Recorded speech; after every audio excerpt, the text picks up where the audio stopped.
Now, Israeli Prime Minister Benjamin Netanyahu has reacted angrily to the International Criminal Court issuing a warrant for his arrest. He and former Defense Minister Yoav Gallant are accused of war crimes in Gaza and crimes against humanity, which Mr Netanyahu has labelled absurd.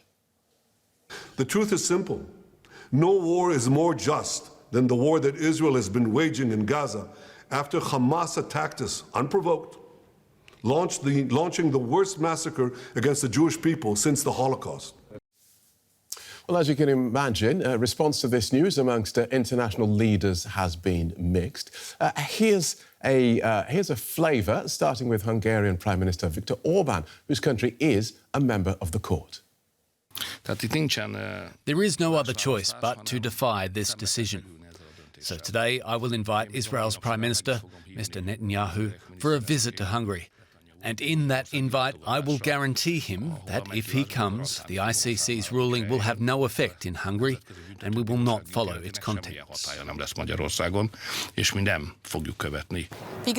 We comply with national, European and international laws, so now we're examining exactly what this means for us in terms of national implementation.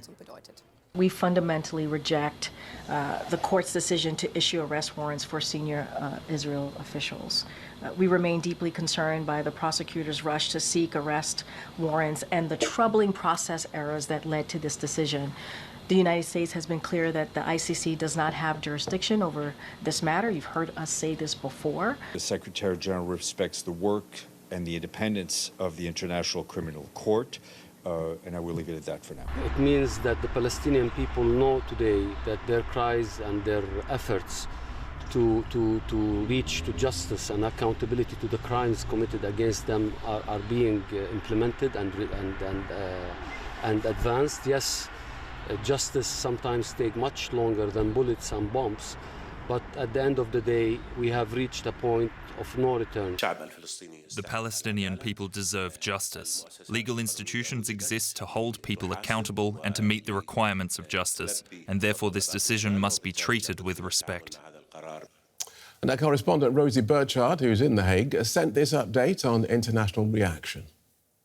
The new arrest warrants issued by this court in The Hague are certainly sparking international controversy, especially those issued against Israeli Prime Minister Benjamin Netanyahu and former Defense Chief Yoav Gallant. We've seen them swiftly condemned by the United States and by Israel, who says they make international justice into a laughing stock. Now, neither of those countries, the US or Israel, are state parties to the ICC, but 124 countries around the world are, and all of them legally are obliged to arrest anyone who's on the ICC's internationally wanted list who enters their territory. And that's why this is teeing up a whole load of diplomatic dilemmas lying ahead, especially for European Union countries, since the EU has in the past styled itself as one of the top supporters of the ICC.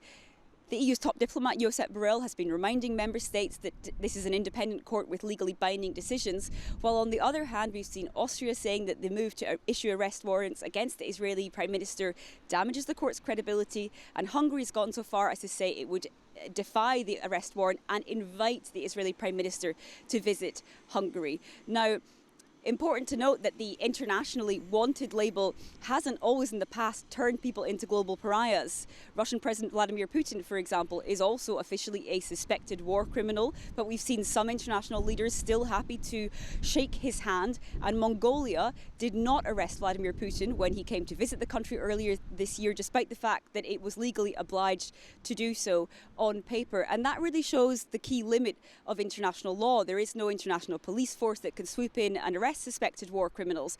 Though that's why there's such a difference between arrest warrants being issued and ever seeing anyone on the court's internationally wanted list here in the dock in The Hague. That's Rosie Burchard. Well, given the Hungarian Prime Minister's response, I asked Janina Dill, from the Oxford Institute for Ethics, Law and Armed Conflict, if signatories to the International Court get to pick and choose which rulings they accept.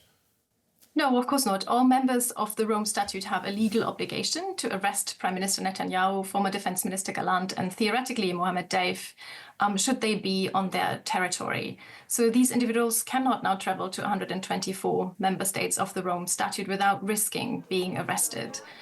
The fact that not all member states are willing to comply with this ruling is quite troubling, because when a competent international court finds reasonable grounds to suspect a head of government of war crimes and crimes against humanity, we would expect the reaction to be to criticize and potentially sanction that suspect and not the court. Right.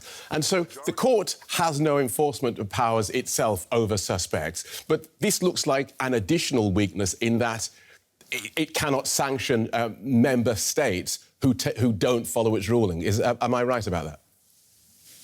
That's right. The court directly can't do that. There would be other ways to involve the Security Council, but the Security Council in this particular context, geopolitical context, is not likely to step up. So in some sense, it is not very likely that Netanyahu or Gallant will end up in front of The Hague very soon. The two closest precedents we have to someone of that elevated political importance as a head of government being sought by the ICC are President Putin and President Omar al-Bashir, against whom the ICC previously issued arrest warrants. And both of them have also so far evaded arrest. So when African countries and critics from the global south complain that the International Criminal Court is only ever used to punish them or leaders who are not aligned with the West, do they have a point? Well, it is certainly troubling that Western governments have, by and large, not been consistent in upholding their own commitments to international law in this particular geopolitical context. They are thereby weakening the court, they are weakening international law. And when they next want to draw on the court or these international institutions, they will find them weakened by their own actions. Yeah, it's interesting, the United States' position on this, welcoming the issuing of a ruling against Vladimir Putin and then poo-pooing this one against the Israeli Prime Minister. It's a troubling and glaring inconsistency, but I don't think we must despair, because these arrest warrants have other implications. They're not just symbolic, because in some sense, we now have an international court having told the world that an acting head of government who still very much directs how the war in Gaza unfolds is credibly accused of crimes against humanity and war crimes. That must, in fact, be an important data point for third states to re-evaluate whether they support Israel in this war. Because in some sense, the conduct at the heart of these arrest warrants, so the deprivation of the civilian population in Gaza and patterns of attacks suspected to be directed against civilians, this conduct very much persists. So any state that now continues to support Israel in its war in Gaza risks supporting crimes against humanity and war crimes. That must mean something in the long run politically. OK, good talking to you. That's very interesting. Thank you so much for joining us and outlining that so clearly. Janina Dill from the Oxford Institute for Ethics, Law and Armed Conflict.